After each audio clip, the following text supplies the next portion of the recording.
Well, hey folks, Jeff Salzman here, and welcome to the Daily Evolver. A special welcome to those of you who are joining live via the Integral Life portal or the Developmental Politics Facebook page, which is worth carrying me live.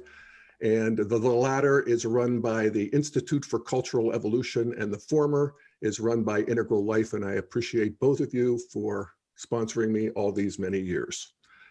This will be my next to the last episode, regular episode at least, of the season. I'll be here next Wednesday, May 25th, but then I am taking the summer off, at least from the weekly podcast. We'll see what else I get up to. But I will return to this format on the first Wednesday of September, which is September 7th. All right.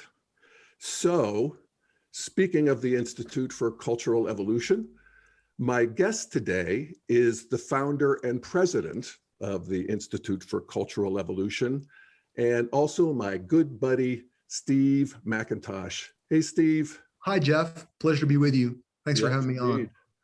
Have you gotten your second coat of paint on yet? No, I'm waiting for it to thoroughly dry. We're putting the finishing touches on the Zen garden in the backyard. And so I had to kind of paint the window trim to make it look less, less Western. Yeah, cool. Yeah, Steve and I live around the corner from each other. Just a complete coincidence, a wonderful coincidence. And you and your beautiful artistic wife, Taya, are putting a little Zen garden in your backyard, right? Yeah, I mean, we've had one for a while and it kind of got overgrown. The main thing we have back there is a hot tub that's kind of sunken into the ground. So it's a little bit like a Japanese onsen. And so we go out to the Zen garden and sit in the hot tub and appreciate, the Zen of it all. And that's kind of an area of our house which we wouldn't use if we didn't have the hot tub back there. And so we've got a new hot tub. And so now we're fixing up our garden and it's looking good. Yeah, cool. Well, I'm not allowed to see it until it's fully done. So I hope you get it Almost. done too. Yes. All right. So we wanted to talk today about an issue that's, important to both of us, very important to most people in the integral world, and, big in the headlines. And that is the climate crisis, basically. And I know that's been an animating issue for you. And it's one of the big reasons that you founded the Institute for Cultural Evolution, because you think, as I do, that the ideas of cultural development bring something to the party, bring something to the solution and, sort of agenda of this issue that nothing else does. And I thought maybe we just start there with a look at what you call cultural intelligence and how it helps us frame it and, act more intelligently. Sure. Well, cultural intelligence, as we say on our various websites, is the ability to step outside your own worldview to see it both for the reasons that you ascribe to it, as well as its negatives that other people see it for, and the ability to recognize the positives of the other worldviews, the other major worldviews that inhabit the political landscape of the United States. But rather than go on about cultural intelligence and its practice, I think we can say that it could help in overcoming the rather stuck position we're in regarding mobilizing all the resources of the United States to combat global warming more effectively than it is now. Right. So personally speaking, as you mentioned, this is my number one political issue. I'm more concerned about this, and I'm willing to vote, or advocate whatever it's going to take at this point to overcome climate change. But what I think, my personal predilections as somebody who's very concerned about this, it's because of that both on the Institute for Cultural Evolution website, we have an issue position. We have a growing platform of issue positions. One of the issue positions is our take on climate change. We're advocating for a kind of climate realism, and I'll explain what I mean by that. I think a little bit is if we can, pardon the war analogy. But I think fighting climate change and the threat of destabilizing the biosphere and wreaking havoc on humanity and global civilization, that the threat of it, the closest thing we can compare it to is something like World War II. And I think that while the elements of the Build Back Better bill that Joe Biden has been trying to pass, and whether he can get it passed before the midterms and the anticipated loss of perhaps both houses, is still a big question. But as far as I can tell, a big part of the Build Back Better bill was some meaningful legislation on combating climate change, but because that's tied in with the larger elements of the Build Back Better bill, that it's kind of stuck at the moment, and whether it'll go forward or not, we don't know. But I think this is an important time to look at our strategy, to sort of say, okay, if this is World War II, then we don't need to have we need to combat this with all the realism and strategic understanding that we can bring. And I think that realism and that strategic understanding, I think, points to the fact that the effort to overcome climate change is stalled, or it's not getting the job done quick enough. It's not adequate. Our strategy is not getting the job done. And when I say our strategy, I mean, there's the Biden administration strategy, and I applaud that. But even then, even if the Build Back Better provisions were passed in their entirety, there's a lot of, I think, misunderstanding. I think a lot of climate activists want us to think of it as a domestic problem, as if we could adopt something like the Green New Deal, and that would solve. If we could solve it domestically, then that would solve it globally. Unfortunately, the United States is emitting somewhere between 11 and 15% of global carbon. And so even if the United States were to cut its carbon in half, for example, that would be helpful. It would be exemplary. It would help political will across the world. I'll take it if we could make it happen.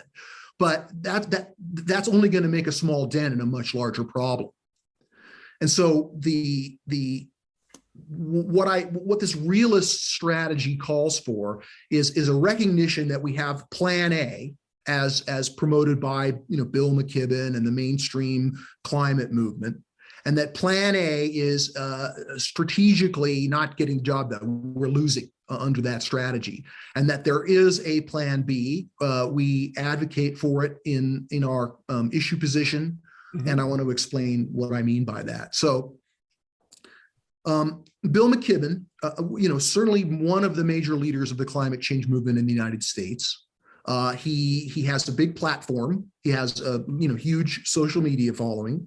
He writes a regular column in the New Yorker, and I think his last one was March 18th, where he assessed the situation and reiterated Plan A, and Plan A, which is that there's an iron logic that fossil fuels are ruining the planet, and that it's going to cause catastrophe.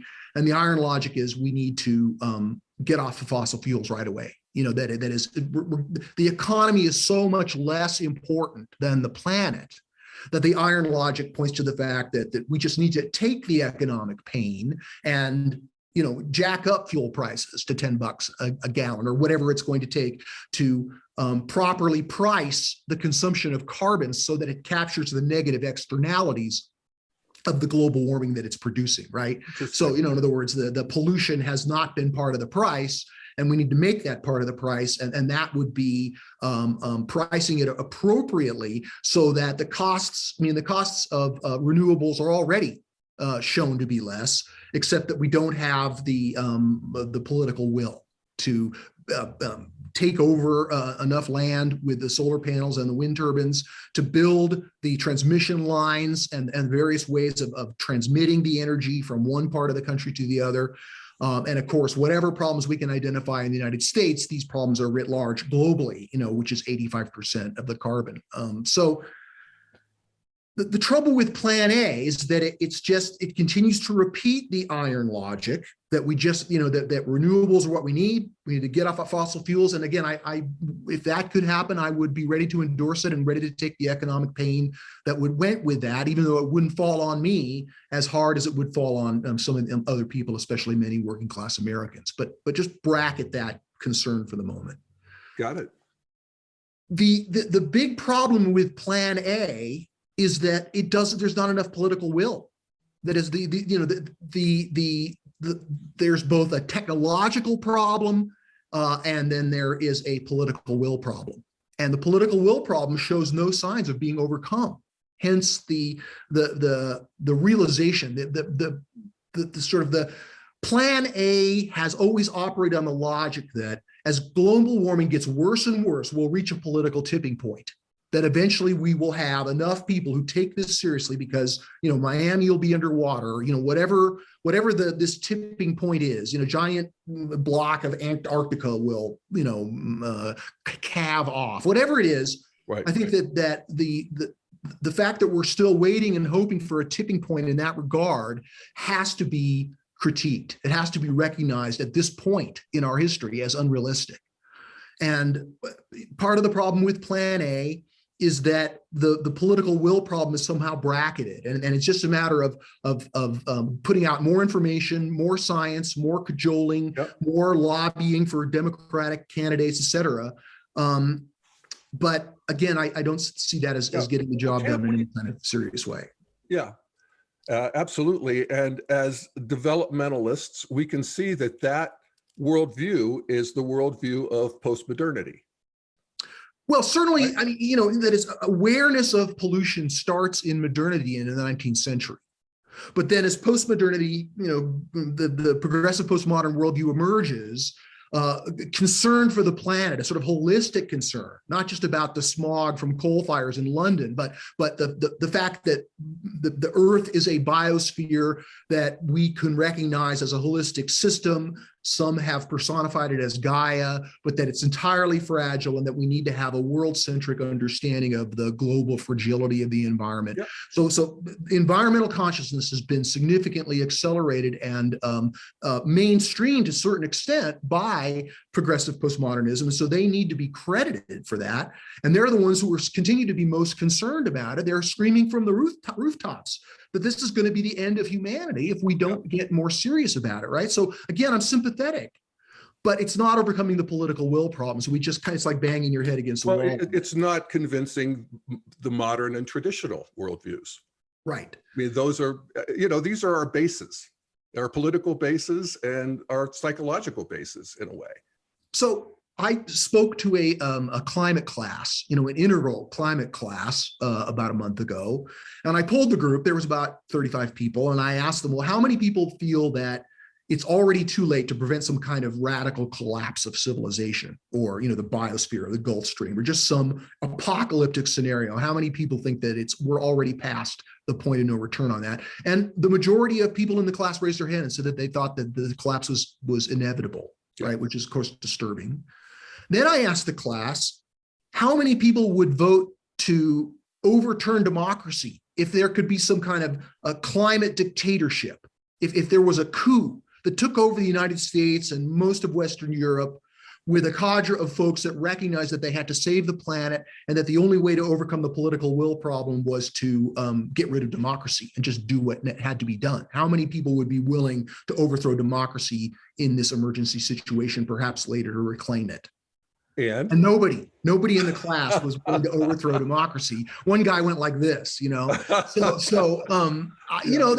a kind of a contradiction, right? I mean, if the planet is about to go down the tubes, then we should be willing to do everything. Now, I do not advocate for an overthrow of democracy.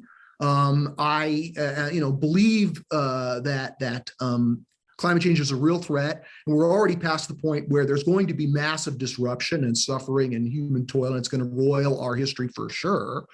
But I'm not to the point where I think that the collapse of civilization is inevitable. I'm not to the point where I'm ready to advocate for the overthrowing of democracy. Heaven forbid, right? I think we can get through this. And while certainly there's going to be some damage and a significant amount of adaptation that needs to be done, I think that we can overcome the political will problem, but not with Plan A, which is why, we advocate Plan B. And Plan B is sort of just energy realism. And so let me say what I mean by that. Okay. The one thing that cultural intelligence can see is that this progressive postmodern worldview has a telos in history. In other words, whether that is internally autopoietic, telos just coming from within itself, or whether there's something larger, we can set that aside. But I think that you don't have to think about anything metaphysical to recognize that this worldview of progressive postmodernism is a system of joint commitments and shared values, and it has a momentum, and it has a disposition, and these are things which I'm labeling telos. Maybe there's a word that people would like better, but a huge part of it from the beginning, it formed in the wake of the negative externalities or the destructive history of modernity, right? The world wars, the colonialism, all of the negatives of modernity, and especially environmental consumerism. Yeah, these are all dire world problems that have spurred the emergence of this countervailing worldview. And that from the beginning, from its emergence as a democratized worldview in the 60s through its maturation over the last several decades, the one thing that binds all these different kinds of movements and values together is an intense regard that we could label as anti-modernism, right? So modernity is seen both unconsciously and certainly consciously in many ways as the problem that needs to be fixed or overthrown, right? So again, this is understandable. This is where evolution, this is an opportunity it had to go to fix what was wrong with modernity, because modernity was sort of taking over the world. And so I'm also point out that modernity did the same thing with traditionalism. Yeah, to a degree, until they reached a kind of a cultural truce, right? So I'm not saying that it was that this progressive worldview, that its trajectory in history could do otherwise than to push off against modernity.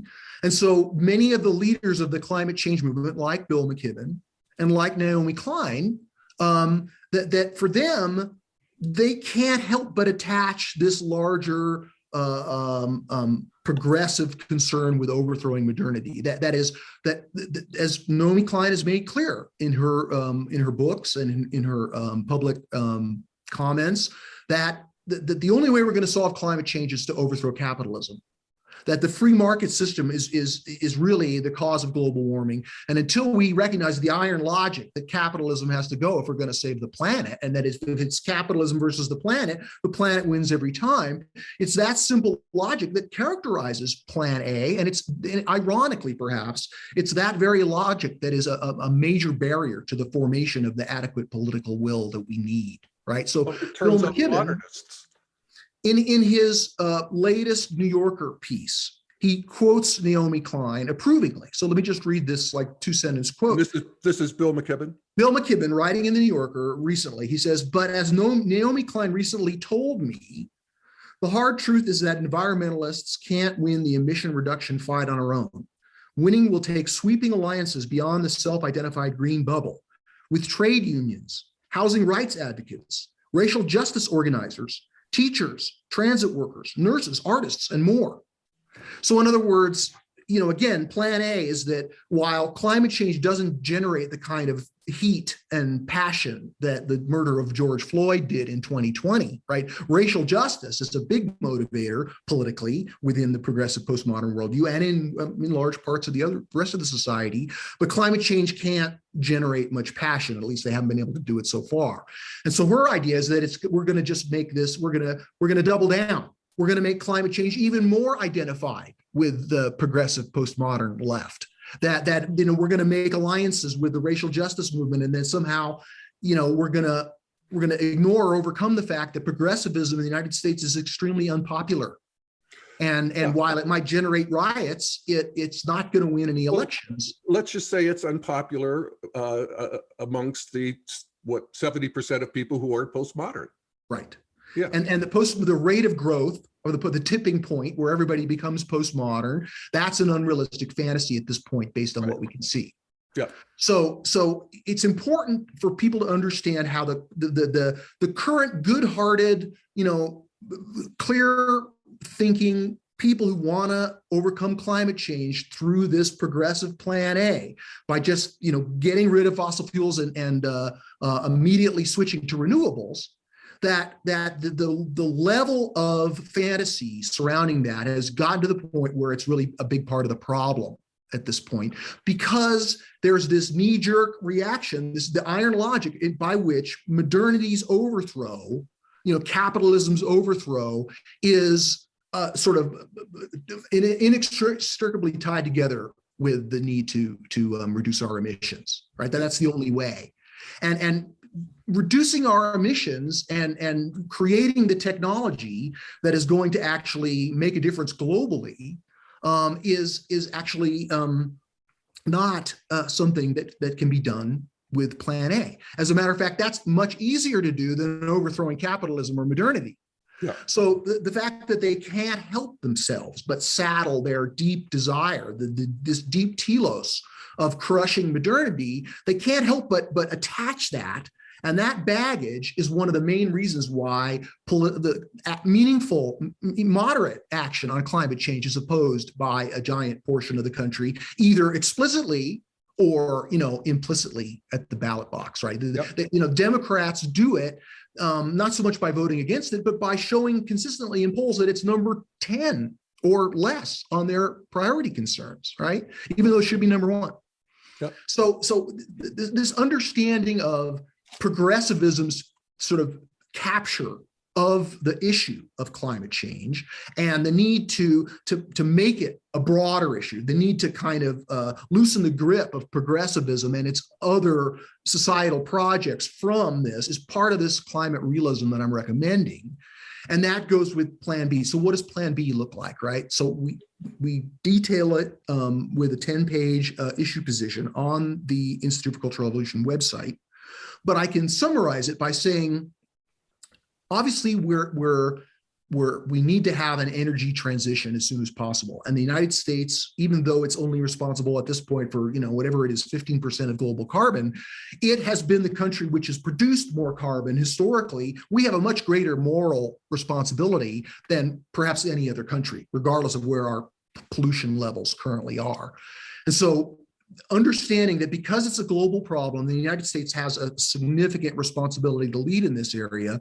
The place where we can lead is in what we recommend is a sort of a Manhattan project, like the government project that created the atomic bomb during World War II. They brought together all the best thinkers. It was a patriotic effort, unlimited funding, and they were able to produce some scientific breakthroughs. So, again, this has been critiqued by those who say, no, the easier thing is to overthrow capitalism. But I would say, sorry, that's not going to work. So it's not like techno-utopianism. I'm just saying that we're in a better position perhaps than any other country to create the technology that could be exported to China and India and Brazil and these other industrializing economies that are not going to stop industrializing because we tell them that the atmosphere can't handle any more carbon. So it's up to us to come up with alternatives that they can use. That's the kind of leadership that is the most important right now. And that could happen a lot more swiftly if the United States government approached it like a Manhattan Project. And the political will to create a Manhattan Project, right? We can't even create the more moderate reforms that are advocated by Biden at the moment, but that's because of the political polarization. If there was a climate realism movement that could capture at least part of the right, that was consciously not anti-capitalist, that was energy realistic, that realized that the political situation is if gas were to go to $10 a gallon, that the working class people of the United States would overthrow whoever was in power. So it's politically, we have to do what we can politically. And what that means is retool climate change advocacy to purge the anti-modernism and anti-capitalism from it, and to recruit a politically significant portion of those on the right, sensible modernists on the right, who recognize this, but who are afraid to get behind it because of its current leadership. And so let me Good read on. another quote. This Yeah. one's from Ted Nordhaus and Morgan Bazilian. Ted Nordhaus is the head of the Breakthrough Institute, which stands for eco-modernism, which is a part of what we advocate in our issue position. Ted, they write in the Wall Street Journal in a op-ed, the climate discourse gyrates between apocalyptic doomsaying and utopian claims that a rapid energy transition is over a decade or two is within reach. But the politics of an actual energy transition can only proceed by detaching it from the grandiose demands of the global climate commentariat. Right. So they, like us, are advocating a version of climate realism that recognizes that we're not that energy, as the war in Ukraine is showing the political pain points that come with energy, that all the high-minded, moralism in the world can't keep Germany from just turning off the taps. Now they're trying to do it, power Russia. To them, but Germany from turning out the tap from the Russian pipeline. Yeah. So, so I think it's almost like, going back to the World War II analogy. At the beginning of World War II, people who know the history of World War II will know the United States experiences a significant defeat in North Africa at the Battle of Kasserine Pass. And this was sort of a wake-up call to the fact that the United States military was not ready to face the Wehrmacht, and that they replaced the general staff of the United States Army because of that. And they brought in somebody who could execute a campaign that would lead to victory, George Patton. And that's sort of the history of World War II. I think we need something similar now in terms of new leadership that can have the necessary cultural intelligence to recognize what significant steps we can make toward climate realism, and to recognize that it's not a domestic policy problem, that it's a global problem, it's a technological problem, it's an engineering problem, and that while it would be great if it were possible to significantly reduce emissions and transition to renewables overnight, it's not. And it's that realism that makes us face that hard truth and adjust our strategy accordingly. Right on. Do you see anybody in the political sphere who is advocating for this effectively? Well, I'm Michael Schellenberger I have my reservations about him. I think, my critique of him is that he kind of tells people on the right what they want to hear, it seems, is that, he was on the left, now he's kind of on the right, sort of partisan right in many ways that I find tough to take. So I'm not, it's with that caveat that I mentioned that Schellenberger was one of the co-founders of the Breakthrough Institute, along with Ted Nordhaus. I know that Ted probably would like to get a little distance from Schellenberger at this point himself, just because of his controversial and provocative statements. Nevertheless, Schellenberger, who's running for governor of California, who's getting a lot of attention. I don't think he has a chance to be elected governor, but he certainly, Barry Weiss sure loves him, and the Wall Street Journal loves him, and lots of people feel that we need somebody like him. I'm not sure I'm ready to say we need somebody like Michael Schellenberger. Again, I object to many of his political views, but if you ask me who's out there who understands climate realism and who's not a climate change denier and who's not a person who's downplaying the global significance of it, I could point to him as a up and coming politician who is a climate realist. Yeah. Do you see in terms of this Manhattan Project, there's part of me who wants to notice that a lot of this is happening under its own power in terms of companies and Elon Musk and this one, everybody. One of the good things about this postmodern view of, Plan A, if you will, is that most of the people in leadership sort of are sympathetic. I mean, everybody's all in on climate, who are running the nonprofits and corporations. And, there's a bottom-up approach to this that I just want to notice, right? Sure. Well, again, having environmental consciousness, trying to live lightly on the planet, being aware of your carbon, all that's part of the general cultural upsurge. And that's great. I want to advocate for that. I don't want to throw cold water on the folks who want to continue to create political will in the United States. I just want those same folks to recognize how their same efforts to build political will, that there's another force that's diminishing political will, and that's the forces of the progressives who are intensely anti-modernist. Yeah, no, for sure, absolutely. So the point I kind of want to make is that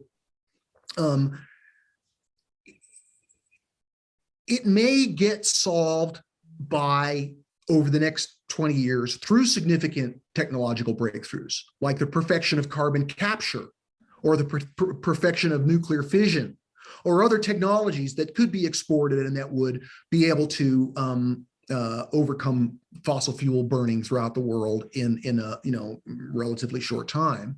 But their political will is important as well, because right now, among many people in the United States who are on the right, anything having to do with climate change is tainted with this progressive telos. So, one of the most effective ways that we can build political will is reverse the damage that has been done, where people think that this is strictly a left-wing issue. Right. And so that's where some leadership within the left regarding advocating climate realism in the face of the fantasy is part of what needs to happen. Yeah. And I think that while it may happen regardless of the political will, even if there was a suite of breakthrough technologies that were achieved right now, Manhattan Project or no, implementing those, getting those into the system is a matter of political will. And that political will, again, the technology and its implementation go hand in glove.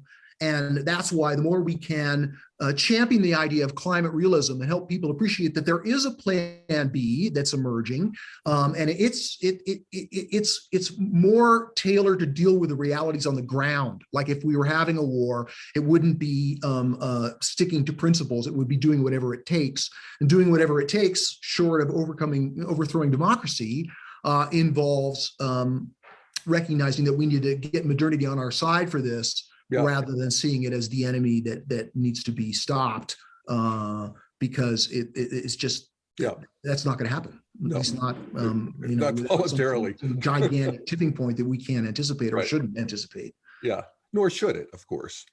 If I think about this, I think about, so Plan A is the postmodern view. It's a crisis. It must be approached with all due effort. And then there's the modernists, which is the more techno solutions. And then there's the traditionalists. And, even those people, I think of my relatives, I think of the people I grew up with. They value the forests and the, water and the air. And, we can all agree on, I'm not sure, it calls for an agreement of all, but all three of those have to be taken into account if we're going to have a new integration, right?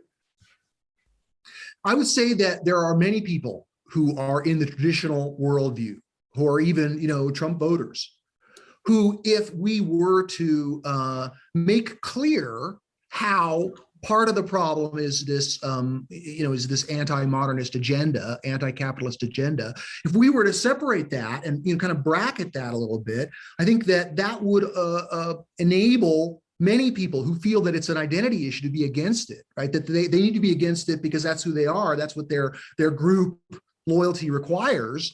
I think we could pick off many of those people and make them climate realists. I just don't think that we're going to make them advocates of Plan A, because it's too late for that. And a sense of urgency and a sense of not waiting for more science to come in is part of the realism that I'm advocating.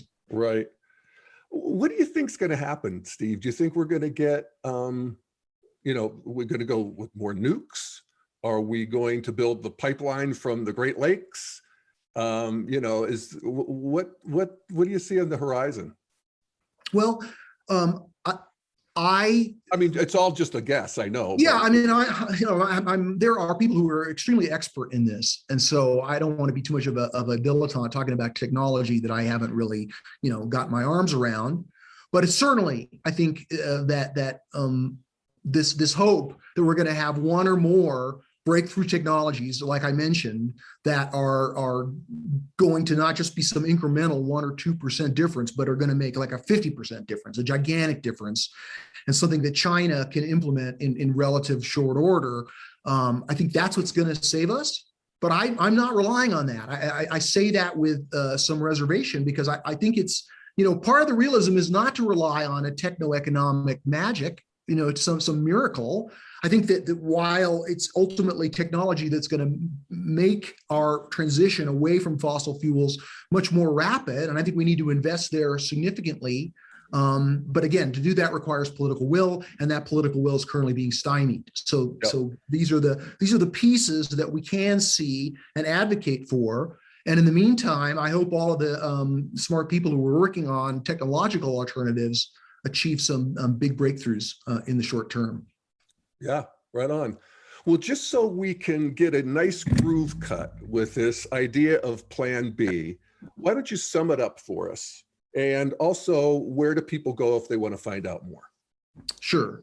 Well, a Plan B is what we're advocating, as I've said, is a commitment by the federal government and perhaps other governments in partnership, to the extent that there's no political counter incentives there, that the Western world, the developed world, as much as possible, that we create a Manhattan Project, not just by throwing money at it, but by making it we need to survive as a nation sort of approach, like a patriotic approach, where the government, like in wartime, can bring together all of the experts and recruit people out of industry, can get Oppenheimer to come and figure out how to split the atom.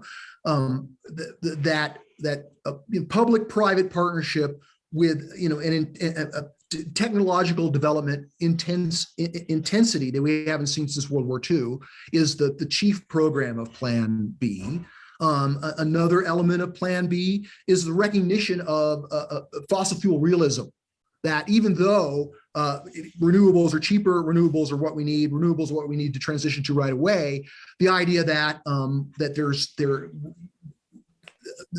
throwing the economy into a significant recession is by just throwing the brakes on fossil fuels and pricing gas at $10 a gallon or whatever it's going to take, that's going to set back the issue. That if somehow that was possible, that would create an upheaval politically, to the extent that whoever was in power to be able to do that would be overthrown. At least that's part of the realism of recognizing, the pain that goes with it needs to be endured as much as possible, but not more, not to the point where it destabilizes, our democracy. Right on. Again, lots of the other elements are kind of technocratic. It's not a slogan. I think we need to get more serious about technology. We need to recognize that it's far from a domestic political issue, and that playing domestic politics about something like a carbon tax, which would be good for the United States, it would be a good signal to send to the rest of the world. I'm for it if it could happen, but a carbon tax is less popular than defunding the police. Yeah. So we're sort of this recognition that, okay, what can we do? What can we work with? And there are many things we can work with that we're not working with as effectively as we can. And part of that is that recognizing how the climate change movement is captured by the progressive left, which has a lot of other agenda items which make agreeing with climate change much more difficult than it should be. Well said, man. Yeah. So to find out more, people can go to the Developmentalist magazine, right? We have our issue platform there, and it's also on the headquarters website for the Institute for Cultural Evolution, which is culturalevolution.org. And people can read the various papers that we have. Our approach is win-win-win. So we offer a win-win-win on at least a domestic American approach to climate change, where we can only influence American politics so much. But America does need to lead. America's made this mess. We're more responsible for it than anyone. And I think that we have a deep obligation in the history of humanity to lead more effectively on this. And I would say the best chance we have to lead more effectively is to adopt the realist approach. Yeah.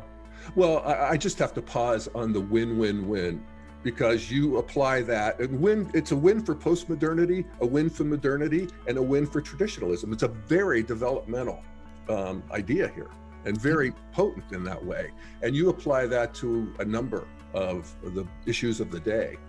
Sure, I'm working on more right now. Yeah, and for that, I'm eternally grateful. So thank you so much. Well, thanks, Jeff. You're a big part of it. You and I talk about all this time. You're a director and a major supporter of the Institute for Cultural Evolution. So we're definitely in this together, and appreciate your help in every way to try to bring cultural intelligence to the fore in these trying times in our history. Right on. Well, thank you, Steve McIntosh, co-founder, president of the Institute for Cultural Evolution. And thank you from me, Jeff Salzman. I'll see you here next week, same time, same station, and then I take the summer off. All right. All right. You deserve it. Good to see you, Jeff. Thanks again. All right. Thanks, Steve.